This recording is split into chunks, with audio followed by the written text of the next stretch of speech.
el más grande número de ateos de toda la historia, porque antes del siglo XX los más grandes físicos matemáticos, astrofísicos como Isaac Newton, que estableció las leyes de la gravitación, Blaise Pascal, Louis Pasteur, Faraday, eran cristianos y escribieron libros de comentarios acerca de cómo ellos habían encontrado al Hijo de Dios. Pero el siglo XX se caracterizó por una tecnología insuperable, por avances científicos como jamás en 18 siglos se habían alcanzado, y ensoberbeció al ser humano, y las influencias y las ideologías ateas permearon todas las universidades, no solamente de Europa, sino de Estados Unidos. Por ejemplo, en Estados Unidos la Universidad de Harvard, Princeton y Yale fueron fundadas por pastores para entrenar a pastores y misioneros. Y ahora son los estandartes y los iconos más grandes del ateísmo, de la pornografía, de todo aquello que es anticristiano y antisemitismo. Es interesante que hace algunas semanas se juntaron la mayor parte de todos los presidentes del mundo para poder celebrar y enterrar a un hombre en Sudáfrica llamado Nelson Mandela. ¿Qué fue lo que caracterizó a este hombre, que es el único del siglo XX que ha destacado? Desde tiempos de Abraham Lincoln, de Winston Churchill y de los grandes políticos y estadistas, nunca había habido un hombre que hubiera impactado tanto al mundo, porque este hombre aprendió la virtud que Jesucristo nos vino a enseñar, que fue perdonar, que es el testimonio que ustedes acaban de escuchar. Lo contrario, la antítesis de las tesis de Nietzsche son las que encontramos en la Biblia. Y todos nosotros tenemos como seres humanos la oportunidad de poder escoger en la vida amargarnos, guardar el resentimiento, odiar o simplemente perdonar y dejar libres a las personas que nos han lastimado y que nos han hecho daño. Y esto es lo que Jesucristo nos vino a enseñar cuando en una cruz, antes de morir, después de haber sanado, echado demonios, habiendo hecho tantos bienes a la humanidad, moría solo, abandonado en la cruz, con su madre, 2 mujeres y un solo apóstol, Juan, diciendo antes de morir: Padre, perdónalos, porque no saben lo que están haciendo. Este es el testimonio del hombre más grande de toda la historia. Es tan grande el impacto de Cristo que dividió la historia. Hace algunos meses tuve un debate en una radiofusora con un ateo, y este hombre se atrevió inclusive a decir y afirmar: es que ni siquiera Cristo apareció en la historia, es algo que inventaron los cristianos. Yo le pregunté a este ateo: perdón, ¿qué día es hoy? Y me contestó: estamos a 2 de mayo de 1999. Y le contesté: ¿desde cuándo estamos contando 1999? Y comenzó a dar de vueltas con su cabeza y dijo, casi tosiendo y de una forma avergonzada, casi rojo: desde que Cristo nació. Entonces le dije: ¿cómo es posible que usted, sabiendo que la misma historia se cuenta antes y después de Cristo, pueda usted atreverse a negar la existencia de este hombre que dividió la historia? Ni Buda, ni Mahoma, ni Hare Krishna, ni Zoroastro, ni ningún líder que usted me pueda mencionar ha impactado a la humanidad como el Hijo de Dios. Además, es tan grande la vida de Cristo que no solamente dividió la historia, damas y caballeros, sino que ahorita, en esta época que estamos viviendo, que se llama la natividad porque viene del latín de nacer, estamos celebrando el nacimiento del Hijo de Dios. Y aunque sabemos los cristianos que Cristo no nació el 24 de diciembre, Cristo nació en el mes de Tishri, que corresponde al mes de septiembre de nuestro calendario solar. Pero aun cuando no haya nacido el 24, se aprovecha para poder dar testimonio, donde comienza un espíritu de melancolía entre todos los seres del mundo, de este planeta, y comenzamos a ofrecernos regalos. ¿De dónde viene esta inspiración? De comenzar ahora a sentir regalarnos algo. De tal manera amó Dios al mundo que dio a su Hijo unigénito. El regalo más grande que Dios nos ha dado fue Jesucristo. Y desde hace 2000 años a nuestros días, nosotros celebramos la Navidad regalándonos algo, porque viene del regalo que Dios nos dio en la persona de su Hijo Jesucristo. Hasta los ateos tienen la cena de Navidad en esta época. Y nos damos cuenta que no solamente Cristo es el divisor de la historia, y también se celebra su nacimiento, porque si yo te pregunto, ¿tú sabes cuándo nació Buda? ¿Cuándo nació Mahoma? ¿Cuándo se celebra el cumpleaños de Mahatma Gandhi? ¿O cuándo se celebra el cumpleaños del Maharaji Hashi Kachimakakachi? ¿O cuándo se celebran los cumpleaños de todos estos supuestos, o del Dalai Lama, líderes religiosos? Nadie sabe. Pero es precisamente el cumpleaños del Hijo de Dios, el cual reúne a más de las casi 199 naciones que forman el planeta Tierra actualmente. Comenzamos nosotros a celebrar, a dejar de trabajar, y se da vacaciones a todo el mundo. Pero también celebramos su muerte y resurrección en la famosa Semana Santa. Todo el mundo deja de trabajar, los ateos también dejan de trabajar, los ateos empresarios les dan a sus trabajadores vacaciones, porque en Semana Santa celebramos la muerte del Hijo de Dios. Qué impactante es poder descubrir la vida de Cristo, no en el Código Da Vinci, no en las películas, no en las historietas que llenan las bibliotecas en miles de volúmenes en el mundo, sino que hay un libro, y es el único libro en el cual podemos nosotros verdaderamente descubrir la vida de Jesucristo, porque fuera de la Biblia, cualquier información que tú tengas de la persona de Dios o de Jesucristo es una deformación de su carácter. Solo las Sagradas Escrituras nos revelan verdaderamente quién fue el Hijo de Dios.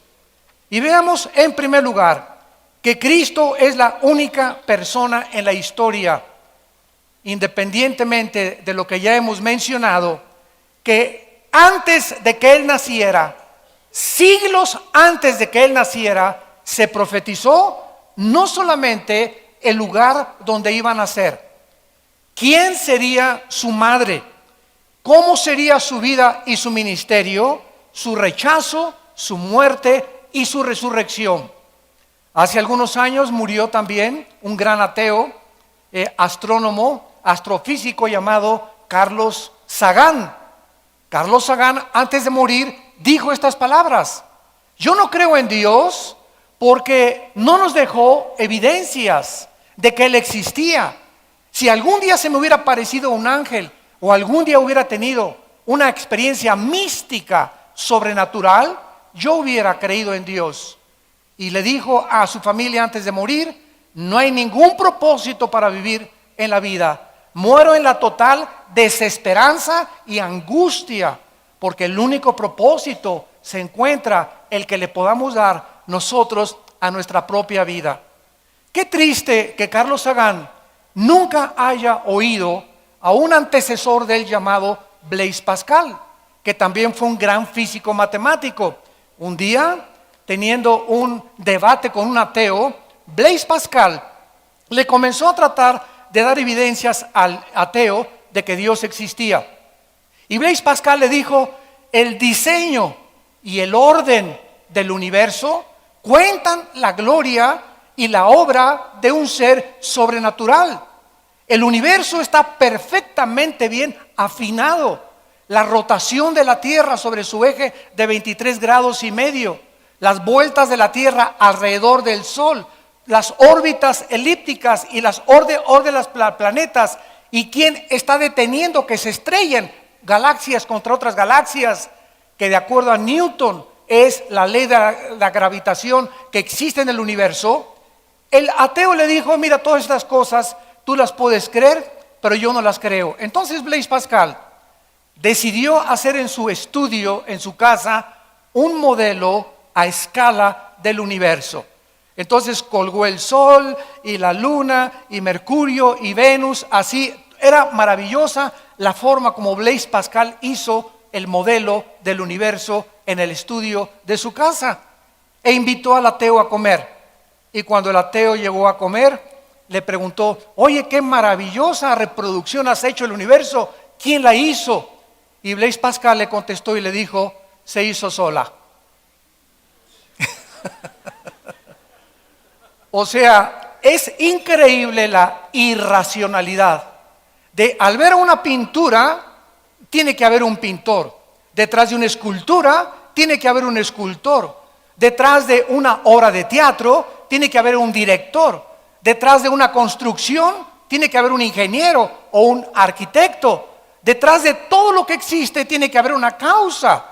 Es imposible, filosófica y racionalmente, llegar a concluir Dios no existe porque no hay evidencias de su existencia cuando estamos rodeados de un universo que nos muestra la obra de un supremo creador y legislador de la moral. En el libro de Miqueas, en el Antiguo Testamento, 700 años antes de que Cristo naciera, 700 años, damas y caballeros, antes de que Cristo naciera, si alguien está buscando evidencias, si no te basta el orden y el diseño inteligente del universo para que dé testimonio en tu conciencia la existencia de un Dios, veamos las evidencias de la Biblia. Ese libro que tus maestros y muchos directores de universidad yo he tenido que enfrentar, que les han enseñado a los alumnos por ser ateos, que la Biblia es un libro que está alterado, que es un libro que tiene muchos errores, que son puros mitos y leyendas. Y cuando les pregunto a estos ateos de dónde sacaron esas conclusiones, siempre te van a contestar, alguien me lo sugirió o alguien me lo dijo. Nunca ellos han venido por su propia voluntad a escudriñar y a decirle a Dios, si existes, quiero comenzar a leer la Biblia y con una mente despejada y honesta, examinar, oh Dios, si las evidencias que este libro me dan, que tú eres una persona real y que quieres tener contacto conmigo, yo me caigo de rodillas y te entregaré mi vida. Pero detrás del ateísmo no se encuentra la intelectualidad. No es verdad que por falta de evidencias Carlos Sagan y Friedrich Nietzsche y Ingersoll y Jean-Paul Sartre y Christopher Hitchens, el último ateo que acaba de morir inglés, y Samuel Bennett y Samuel Harris y todos estos ateos, no es verdad que por la intelectualidad no hayan creído en Dios. Detrás del ateísmo se encuentran problemas morales. El 90% de los ateos son personas amargadas contra alguien que no existe. Esto es ridículo. Están enojadas contra alguien que no existe. Como dijo el creador de la cadena de televisión más grande del siglo XX, CNN. Ted Turner, el dueño, se murió su hermana de 17 años de cáncer. Él iba a una iglesia bautista y oró para que Dios la sanara. Ella no se sanó y se murió, y él dijo, Dios no existe, y durante toda su vida vivió amargado y se volvió un ateo y sigue profesando ser ateo porque acaba de escribir los 10 mandamientos de Ted Turner. Y así vemos que detrás de todas estas falsas ideologías se encuentran la sensibilidad y las emociones de hombres que han sido afectados y que no han podido explicar, y escondiéndose detrás de un intelecto totalmente falso.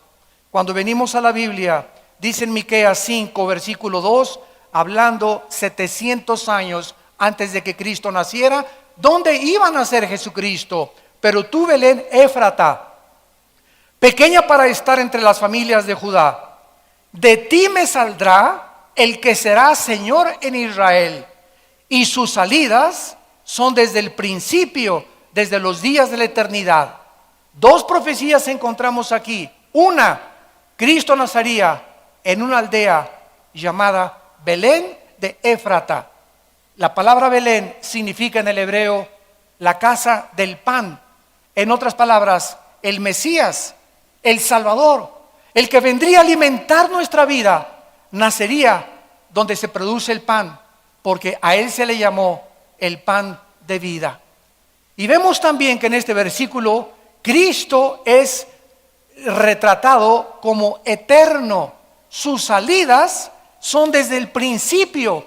Cuando Dios hizo los cielos y la tierra, Cristo existía con el Padre. Cuando nació en Belén, simplemente tomó un cuerpo humano, pero él ya existía con anterioridad.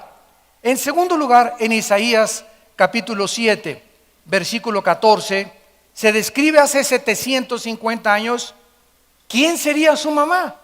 Oye, jamás se dijo dónde iban a ser Buda, jamás se dijo dónde iban a ser Zoroastro, jamás hay un escrito que diga dónde iban a ser Mahoma, mucho menos quiénes iban a ser sus padres, mucho menos los detalles, con los siglos de anticipación que la Biblia pudo escribir y profetizar la vida futura del Hijo de Dios. Dice Isaías 7:14, por tanto el Señor mismo les dará señal. He aquí que la Virgen concebirá y darás a luz un hijo y llamarás su nombre Emmanuel. La palabra Emmanuel significa Dios con nosotros. Damas y caballeros, ¿cómo es posible que una virgen pueda parir? Si es virgen es porque no ha tenido relaciones, esto es normal. Entonces aquí había una aparente contradicción. ¿Cómo puede una virgen ser embarazada? En ese momento ya no es virgen. Entonces aquí está diciendo que la virgen iba a parir a un niño.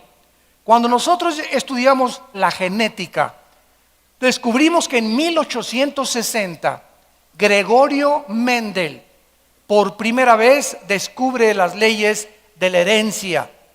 No fue hasta 1954, años después, que el doctor Crick descubre en Estados Unidos, él comienza a descifrar el ADN, el código genético que tenemos en cada una de las billones de células de nuestro cuerpo.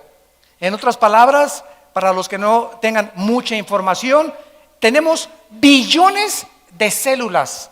Simplemente en el cerebro tenemos más de 25,000 millones de neuronas.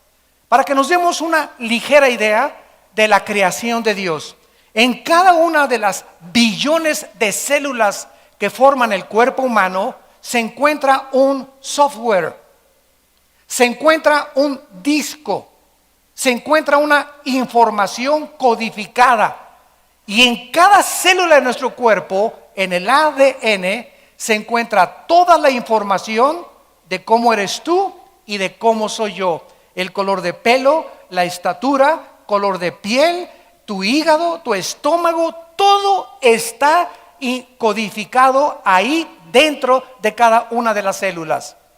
La Biblia dice que todos nosotros, Romanos 5:12, fuimos infectados desde hace 2000 años por una enfermedad que William Shakespeare le llamó el defecto trágico. Carlos Marx le llamó la lucha de clases. Sigmund Freud, el medio ambiente y la sexualidad infantil. La Biblia le llama pecado. Este pecado, esta maldad con la cual tú y con la cual yo nacimos, viene de herencia. Pero hasta 1860 que se descubren las leyes de la herencia, comenzamos a entender de qué forma hemos heredado el color de ojos, la cicatriz de tu abuelita, las orejas de papalote de tu abuelo, la nariz de guacamaya africana de tu abuelita, etcétera, etcétera, comenzamos a entender que hay algo que se transmite de generación en generación. Bueno, la Biblia nos dice que somos espíritu, que somos alma y vivimos dentro de un cuerpo. Somos espíritu, tenemos un alma, vivimos dentro de un cuerpo.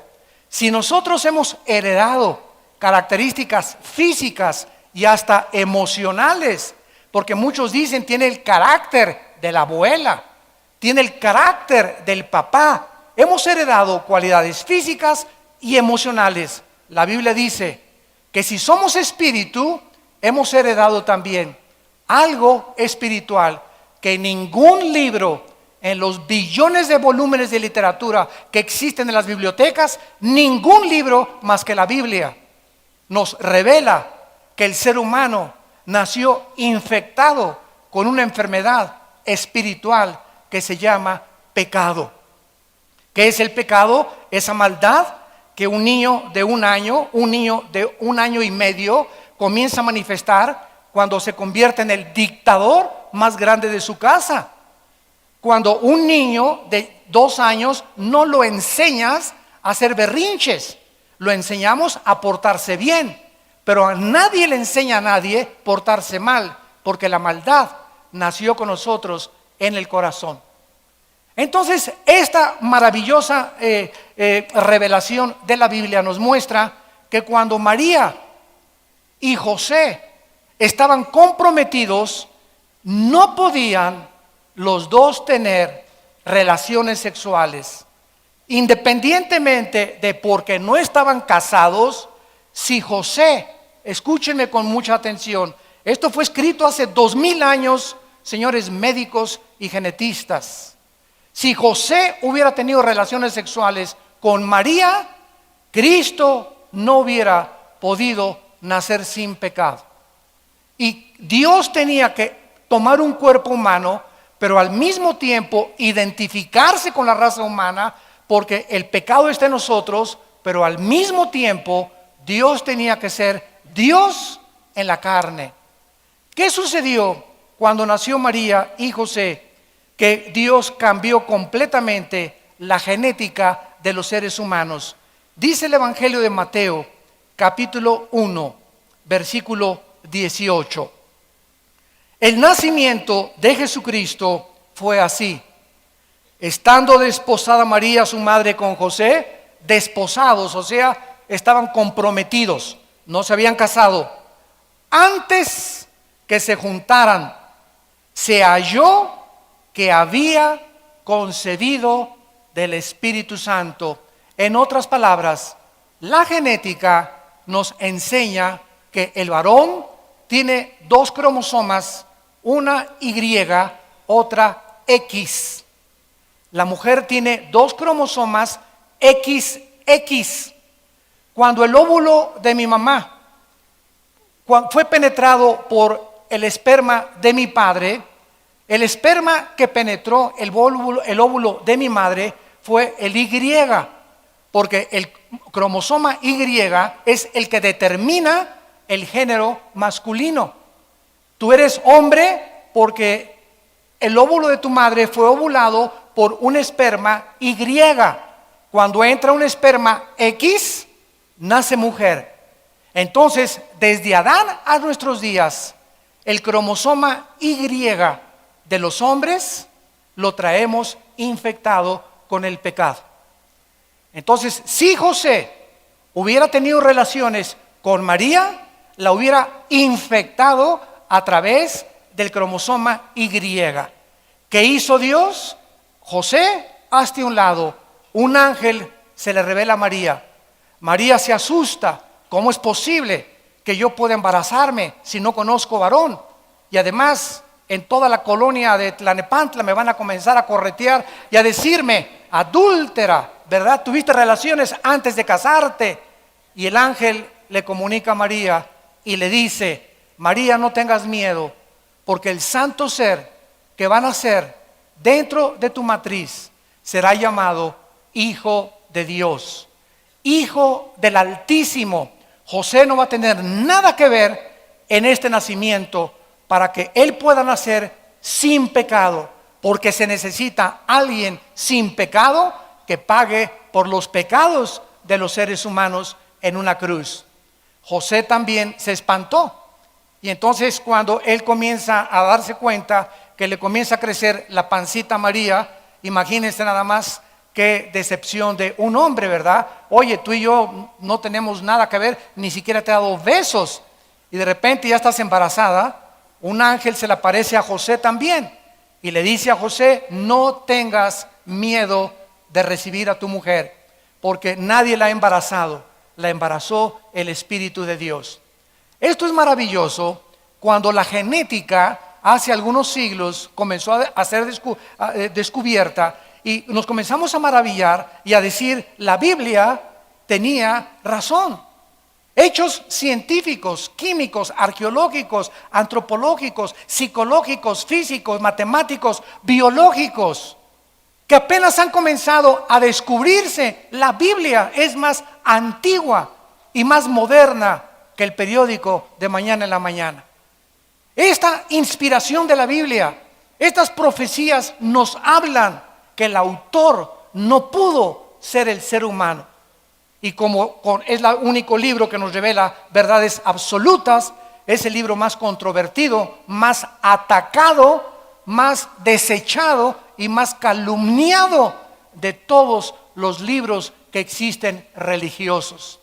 ¿Nunca se han preguntado por qué los grupos de rock satánicos, como Judas Priest, como los Rolling Stones, siempre se pintan el 666? ¿Por qué no el 555 o el 333? ¿Por qué los pentagramas de los ritos satánicos usan el 666? ¿De dónde salió este número? De Apocalipsis capítulo 13. Va a ser el número con que el anticristo va a gobernar a las personas cuando él haga su aparición en Europa y el Medio Oriente. Oye, ¿y por qué este hombre Marilyn Manson, verdad, que dijo que él era hijo de Satanás, cuando predica, la Biblia la agarra en sus presentaciones, la muerde, agarra un pollo, le arranca las plumas al pollo, agarra la sangre del pollo y escupe en la Biblia? ¿Por qué tiene que ser la Biblia? ¿Por qué no el Corán? ¿Por qué no el Mahanivana Sutta? ¿Por qué no el Tripitaka de Buda? ¿Por qué no otros libros? ¿Por qué tiene que ser la Biblia el objeto del odio en las películas? ¿Por qué los cristianos? ¿Por qué Cristo es a cada momento Jesus Christ? ¿No se han fijado? Todo mundo, hasta los ateos en Estados Unidos y en Europa, cuando algo pasa, Jesus, o oh my God, oh mi Dios. Oye, pero si tú eres ateo. Expresiones que no nos preguntamos, está arraigado en la conciencia del ser humano. Entonces, ¿por qué este ataque contra la Biblia? ¿Por qué a Madonna, cuando le preguntaron que por qué traía tantos crucifijos colgando en sus blusas, si era religiosa? Y Madonna contestó: no, no soy religiosa, simplemente me gusta traer hombres desnudos junto conmigo. ¿Por qué tiene que ser Cristo y por qué tiene que ser el objeto de Lady Gaga, Cristo, el ataque de sus canciones? ¿Por qué ningún otro religioso, ningún otro líder? ¿Por qué Él es? Porque la Biblia nos muestra que Él es el camino, la verdad y la vida. Por eso nada más.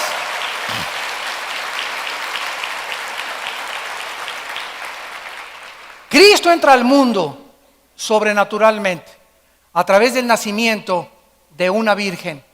Vemos también que al comenzar a crecer Cristo a los 12 años, Lucas capítulo 2, asombra a los sabios y teólogos de su época. Esto hace a un lado la supuesta mitología de que Cristo aprendió su sabiduría de los esenios o de los egipcios. Él a los 12 años ya comienza a confundir la sabiduría de los seres humanos.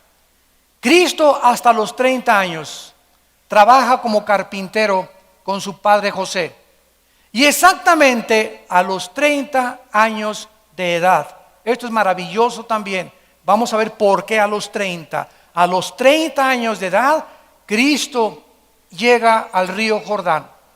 Y su primo hermano, hijo de Elizabeth, la media hermana de la Virgen María, estaba bautizando, porque 6 meses antes de que Cristo hiciera su aparición al mundo, Juan el Bautista fue enviado para preparar el camino de su primo hermano Jesucristo. Entonces, al estar bautizando Juan el Bautista en el río Jordán, Cristo se acerca y le dice a Juan: bautízame. Juan le dice: ¿cómo es posible?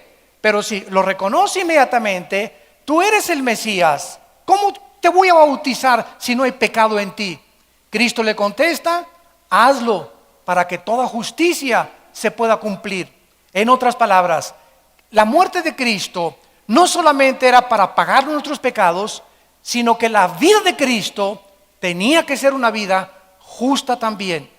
Fue su justicia y su muerte en la cruz las dos cosas necesarias para que tú y yo fuéramos perdonados de nuestros pecados. En el Antiguo Testamento, cuando los familiares de alguna persona que pecaba traían un cordero al sacerdote, el sacerdote examinaba el cordero, examinaba el chivo, examinaba el becerro, y no tenía que tener defecto. El sacrificio no podía tener la pata quebrada, ni manco, ni tuerto, ni con lepra, ni con sarna. Tenía que ser limpio. Y cuando el sacerdote lo examinaba, lo ponían en el altar y lo sacrificaban para cubrir los pecados, no para perdonar los pecados. Cuando Cristo llega a la cruz, tenía que ser examinado por su Padre. Y al llegar a la cruz, Él tenía que ser el sacrificio limpio, sin defecto, sin pecado, porque Dios es un Dios santo y justo, y Él odia y abomina el pecado en nuestras vidas. Entonces Cristo tenía que llegar a la cruz con una justicia absolutamente impecable. Juan el Bautista, al bautizar a Cristo, levanta el dedo y enfrente de toda la gente dice estas palabras: he aquí el Cordero de Dios que quita el pecado del mundo. Todos estos judíos inmediatamente voltearon sus ojos hacia la Torá, hacia el Antiguo Testamento, donde el Cordero era, y no entendían, el símbolo de aquel Cordero perfecto de Dios que limpiaría con su sangre nuestros pecados. Entonces Cristo es presentado al mundo por su primo Juan el Bautista como el Cordero de Dios. Cristo sale del río Jordán y comienza a reclutar a 12 hombres. 12 hombres para desayunar con ellos, comer con ellos, cenar con ellos y viajar con ellos. Y en 3 años y medio transmitirles a ellos los secretos del mundo espiritual que los apóstoles, cuando muere Cristo y asciende al cielo, escriben la Biblia, el Nuevo Testamento, y nos dejan el Nuevo Testamento escrito por los apóstoles que vivieron con Cristo desde el bautismo hasta su ascensión, como una regla, como un parámetro para que supiéramos nosotros cómo ser esposo, cómo educar a nuestros hijos, cómo administrar mi empresa, cómo controlar mis finanzas, cómo gobernar civilmente, cómo ser presidente, cómo ser gobernador. Aquí se encuentra en la Biblia los secretos de la vida espiritual. Y si tú eres una persona que tienes un doctorado en ciencias políticas, o eres un gran político, o eres un gran empresario como Ted Turner, que has subido al éxito del dinero y de la fama y no tienes a Cristo en tu vida, dice la Biblia, eres una pobre criatura, desventurada, ciega y desnuda delante de Dios.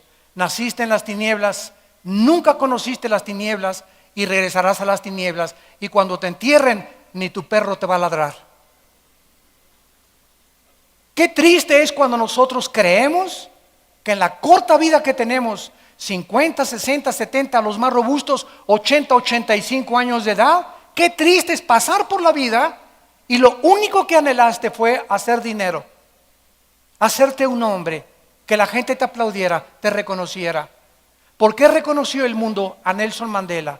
No solamente este hombre perdonó, sino que todos los grandes psicólogos han coincidido de acuerdo a la Asociación de Psiquiatría Americana en Los Ángeles, esto me impactó muchísimo, han reconocido que este hombre ha sido de los hombres más humildes del siglo XX. ¿Qué pasó con este hombre que con esa humildad y ese perdón hizo reunir a todo el mundo alrededor de su muerte? Cuando estuvo en la cárcel, los 27 años que Nelson Mandela estuvo en la cárcel, un hijo de un guardia de la prisión le comenzó a Mandela a leer la Biblia. Y todos los días le leía un salmo de los salmos de David. Y cuando Mandela comenzó a estudiar la vida de Jesucristo, él comenzó a descubrir que la grandeza del humano no se encontraba en que nos sirvieran, sino en que aquel que dijo, he venido para servirlos, y el mayor entre ustedes no es el que es servido, sino el que sirve a los demás. Virtudes que chocan con el carácter del ser humano en el siglo XXI. Ahora todos los seres humanos, ¿verdad? Queremos, a ver, tráeme esto, y por acá, y por allá, y traer guaruras, y traer por acá, y que la gente, y siempre que tienes gente a tu alrededor te sientes grande, manejas así ni volteas a ver en tu Lamborghini, ¿verdad? Y tenemos unas ínfulas que son ridículas de soberbia que no pueden caber en la grandeza de un hombre verdadero delante de Dios. Y gracias a Dios tal vez ha sido uno de los últimos hombres que han personificado la humildad y el perdón, para que aprendamos cómo el mismo mundo que se levantó en el ateísmo en el siglo XX se inclina y reconoce y honra a los que perdonan y a los que son humildes de corazón, porque esa honra viene del cielo y no de los hombres. Finalmente, Cristo demuestra su poder mientras está en este planeta, contra los vientos, el agua y el mar, contra las enfermedades, contra los demonios, contra la vida y contra la muerte. Levanta a Lázaro de entre los muertos, un hombre que tenía 3 días de muerto ya, hedía, apestaba Lázaro ya. Y cuando en el capítulo 11 del Evangelio de Juan, Cristo ante toda la multitud grita, Lázaro, ven fuera. Lázaro, todo vendado, sale de la tumba y comienza a decirles a los discípulos, quítenles las vendas. Ese día que los fariseos vieron el milagro, en el capítulo 11 del Evangelio de Juan, el mismo día que él resucita a Lázaro, planean asesinarlo. Demostrándonos la Biblia que los milagros, escúcheme con mucha atención, los milagros a nadie van a convertir. Porque la fe no es por el ver, la fe es por el oír la palabra de Dios. Yo he visto personas que me dicen, si veo ahorita un paralítico levantarse la silla de ruedas, me voy a convertir. No es cierto. Tus emociones van a ser alteradas, le contesto. Te vas a sorprender, vas a decir esto, realmente si esto es sobrenatural, Dios existe. ¿Y cuánto tiempo te va a durar esas emociones? ¿Cuánto tiempo te vas a maravillar? A los 3-4 días vas a seguir en tu misma vida. Pero la palabra de Dios, la Biblia, que fue escogida por el Espíritu Santo para transformar nuestra vida interior, al entrar a tu espíritu, ella es la que te hace nacer de nuevo, no los milagros. Y Dios sigue haciendo milagros y gracias a Dios por los milagros. Pero cuídense cuando ustedes siguen a los milagreros o a los supuestos sanadores para creer y confirmar que su fe va a ser fortalecida. Porque la fe es fortalecida por la palabra de Dios. Es por el oír y no por ver. No es por vista ni por lo que experimentemos místicamente, sino por lo que la palabra de Dios dice claramente. Finalmente Cristo llega a la antesala de la muerte. Los que tengan su Biblia en Mateo capítulo 26, encontramos el huerto de Getsemaní. Cristo llega al huerto de Getsemaní, la antesala de su muerte. ¿Qué pasa en el huerto de Getsemaní? ¿Qué sucedió en el huerto de Getsemaní tan profunda mente espiritual, que hasta la fecha, 2000 años después, muy pocos teólogos han podido ponerse de acuerdo en el fenómeno que se llevó a cabo en el huerto de Getsemaní. Cristo se encuentra la víspera de su muerte. Escuchen, Él sabía la hora, el día, los minutos y los segundos y el año en que lo iban a capturar y en que iba a morir. Cristo era omnisciente, conocía todo con anticipación. Si no hubiera así, no hubiera celebrado la última cena. ¿Quién le dijo que era la última cena? Y que al otro día ya no iba a ver a sus discípulos más que cuando Él resucitara. Y en la última cena les dijo a los discípulos: este pan y este vino que estamos participando y comiendo ahorita, no lo volveremos a comer juntos hasta cuando venga mi reino. Prometiéndoles a los discípulos que esta vida iba a pasar y que nos vamos a juntar con Él, todos aquellos que hemos puesto nuestra fe en el Hijo de Dios, cuando resucitemos de entre los muertos. Entonces Cristo celebra la última cena sabiendo que en los pocos minutos, al salir de la cena, Judas Iscariote saldría con los fariseos y lo venderían por 30 miserables monedas de plata. Dice Mateo capítulo 26, versículo 36. Entonces llegó Jesús con ellos a un lugar que se llama Getsemaní. La palabra Getsemaní significa aceite prensado. Aceite prensado. Y dijo a sus discípulos: siéntense aquí, entre tanto que voy allí y oro. Y tomando a Pedro y a los dos hijos de Zebedeo, comenzó a entristecerse y a angustiarse en gran manera. Entonces Jesús les dijo: mi alma está muy triste hasta la muerte. Quédense aquí y velen conmigo. Yendo un poco adelante, se postró sobre su rostro y orando dijo: Padre mío, si es posible, pasa de mí esta copa, pero no sea como yo quiero, sino como tú. Vemos nosotros en Getsemaní, en la antesala de la muerte, que se llevó a cabo un fenómeno médico tremendo que se llama hematohidrosis, en el idioma científico, hematohidrosis. La sangre comienza a salir de los poros del Hijo de Dios. Qué presión tan profunda Él experimentó en esos momentos, espiritualmente hablando, desde luego, que hizo que la sangre, el corazón, bombeara con tal fuerza su sangre que se saliera a través de sus glándulas sudoríparas. El páncreas, de acuerdo a los médicos, promueve el aumento de las lisoginasas que se derraman en el torrente sanguíneo, diluyendo el cemento endotelial que produce el paso de la sangre a través de los capilares cuando se mezcla con el sudor. Es el sangrado hacia las glándulas sudoríparas. Aquí se establece, damas y caballeros, el principio más grande del Evangelio de Jesucristo. Padre, le dice Jesús a su Padre celestial, ¿no hay una manera diferente en la que los hombres sean salvados? ¿No les podrías decir cada quien siga su propia religión porque todas las religiones conducen a Dios, como dijo el gurú? ¿No es posible que cada quien se porte bien y al final todos nos vemos contigo, Padre Santo, al cambio que tú eres bueno y misericordioso? ¿No hay manera que mejor mandes a un arcángel o que te les aparezcas y les digas ¡bu! En la noche?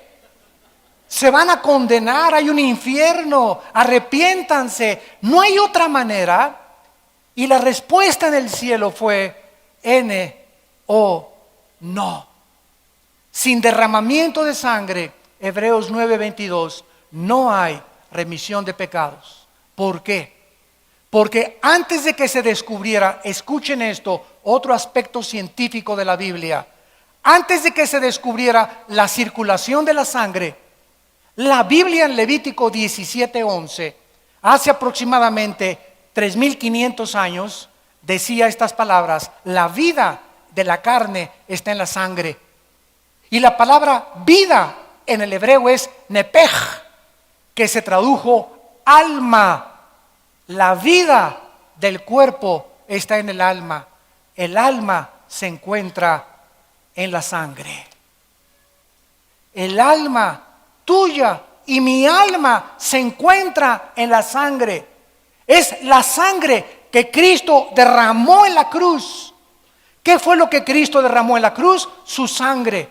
¿Qué Cristo derramó en la cruz? Su vida, porque su vida estaba en la sangre. No podía haber una gota de sangre en el cuerpo de Cristo en la cruz. Tenía su vida que ser completamente vaciada. Cuando el centurión le atraviesa el costado a Cristo, dice el apóstol Juan, salió una gota de agua mezclada con sangre. De acuerdo a la cardiología moderna, los cardiólogos están de acuerdo en que él sufrió una rotura del pericardio. El pericardio es una bolsa que envuelve el corazón, y cuando el centurión le atraviesa el pericardio, sale una gota de agua con sangre, mostrándonos que ya cuando la sangre se mezcla con el agua que tenemos en el cuerpo, es una indicación de que no hay absolutamente ya más sangre en el cuerpo. Y la pregunta ahora es relevante: ¿de qué murió Cristo? A todos los teólogos y también por la televisión les hacemos la pregunta: ¿de qué murió Cristo? Me van a contestar: de asfixia. No, no murió de asfixia. Todos los crucificados, los romanos les golpeaban las rodillas para que se colgara el diafragma y murieran asfixiados, ayudándolos a morir más rápido. Pero a Cristo, cuando el centurión se acercó para romperle las piernas, estaba escrito en Éxodo que no le iban a romper ningún hueso. Entonces Cristo ya estaba muerto, pero el centurión, para asegurarse, le atravesó, dijo: por si las flies, ¿verdad? Le atravesamos el costado y vemos a ver si está muerto.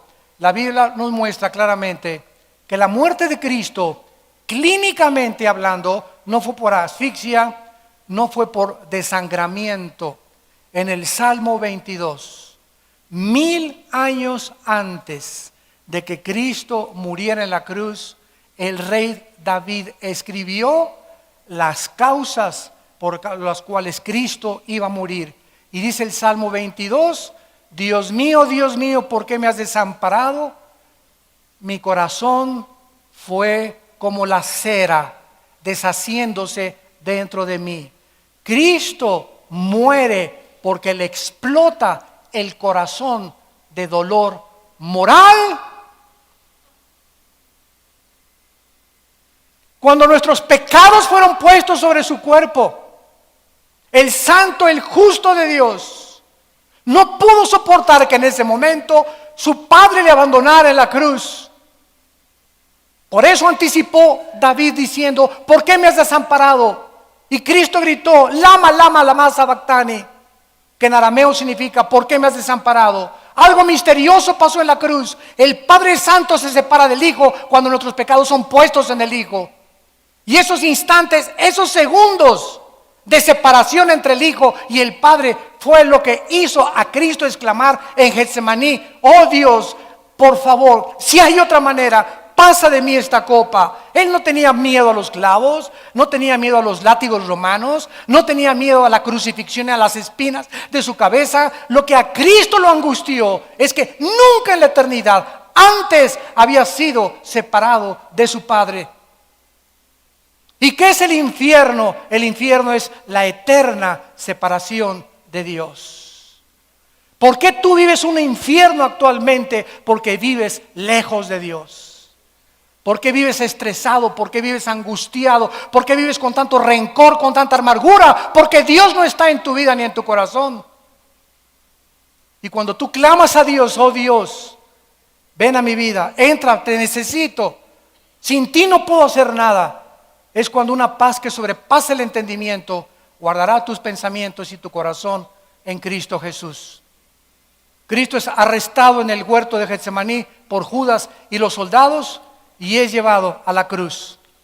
Lo acusan testigos falsos.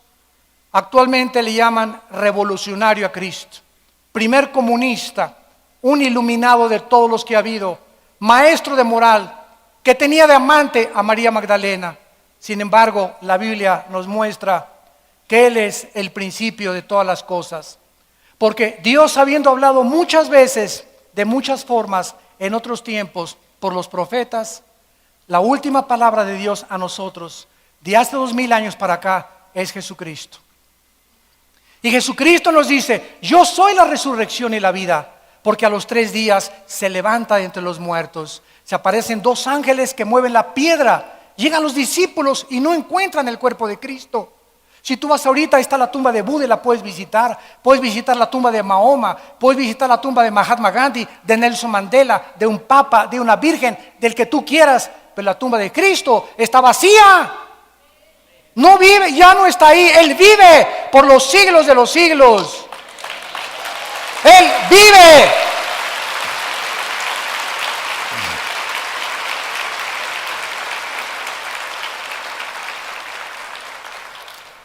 ¿Quién era Jesucristo? Él mismo lo dijo estando en vida. Juan 5, versículo 21 en adelante. Porque como el Padre levanta a los muertos y les da vida, así también el Hijo a los que quiere da vida. Porque el Padre a nadie juzga, todo el juicio lo dio al Hijo.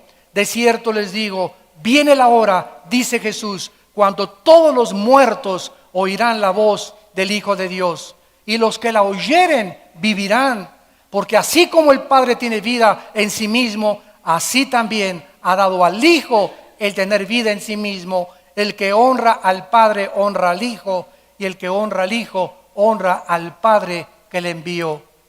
Cristo nos está diciendo que nadie puede conocer a Dios si antes no viene a Él. De nada te sirve que te vayas a Chapultepec a hacer yoga y meditación trascendental, ni budismo zen, ni que te metas un hongos alucinantes de María Sabina allá en Peyote, en Oaxaca, o drogas alucinógenas, o que te concentres y que tengas visiones. No hay manera de conectarse con la divinidad más que a través de la persona de su Hijo Jesucristo, porque a Él escogió el Padre y a Él designó el Padre para que Él fuera el camino hacia Dios. Jesús dijo: yo soy el camino, la verdad y la vida. Si tú no estás en un camino que es Cristo, vas en un camino que conduce a la muerte, vas en un camino equivocado, y ancha es la puerta que conduce a los hombres a la perdición, y angosta es la puerta que conduce a los hombres a la salvación. ¿En qué camino te encuentras? ¿A qué amo estás sirviendo? ¿Quién es tu, decimos en México vulgarmente, tu gallito giro? ¿Quién es tu religioso? Atrévete